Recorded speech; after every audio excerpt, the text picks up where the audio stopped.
సంఘంలో అందరికీ దేవుని భయం ఉండాలండి. హల్లెలూయా. దేవుని భయం ఉన్నవాళ్ళు గుట్టుగా ఉంటారు దేవుని సన్నిధిలో. అండ్ అందరికీ పరిశుద్ధాత్మక ఆదరణ కలుగును గాక. సంఘక్షేమమే నా ప్రాణం. చెప్పండి, సంఘక్షేమమే ప్రాణం. సంఘం అంటే ఎవరండి? మీరే సంఘం అంటే. మీరు క్షేమంగా ఉండడమే మా ప్రాణం. హల్లెలూయా. మీరు నిలబడ్డారని నేను బతికినట్టే, మీరు పడిపోయారని నేను చెప్పాలి. మీరు నిలబడితే నేను బ్రతికినట్లు.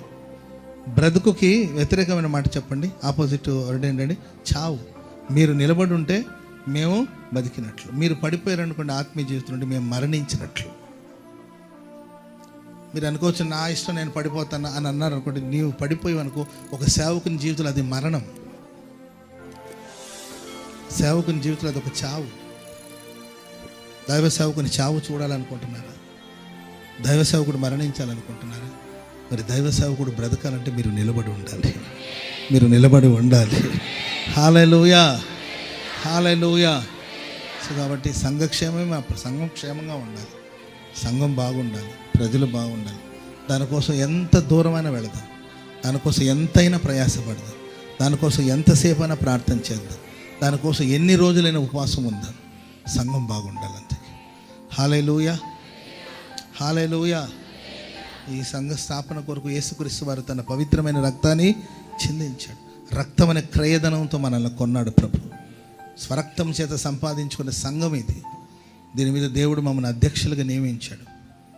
అందుకొరకు మీ మీద ఏదో పెత్తనం చేయాలని అర్థమైందండి. మీ మీద మేమేదో పరిపాలకులుగా ఉండాలని కోరుకోవట్లేదండి.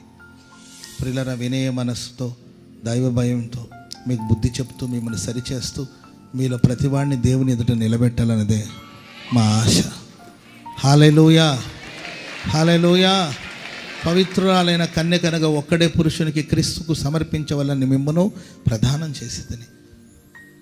సర్పం కుయుక్తి చేత అవ్వను మోసపరిచినట్లు క్రీస్తు ఎడలున్న సరళత నుండి పవిత్రత నుండి ఎట్లయినా మీరు తొలగిపోతారేమో నేను భయపడుతున్న. సేవకునికి ఒక భయం, ఎక్కడ తొలగిపోతారో, ఎవరు వీళ్ళని భ్రమ పెడతారు, ఎవరు వీళ్ళని త్రొట్టిల్లు పోయేటట్లు చేస్తారనే భయం సేవకుని కూడా ఎల్లప్పుడూ ఉంటుంది.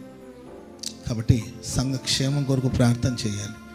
సంఘ విస్తరణ అనేది జరుగుతుంది. విస్తారమైన ప్రజలు వస్తున్నారు, విపరీతమైన క్రౌడ్.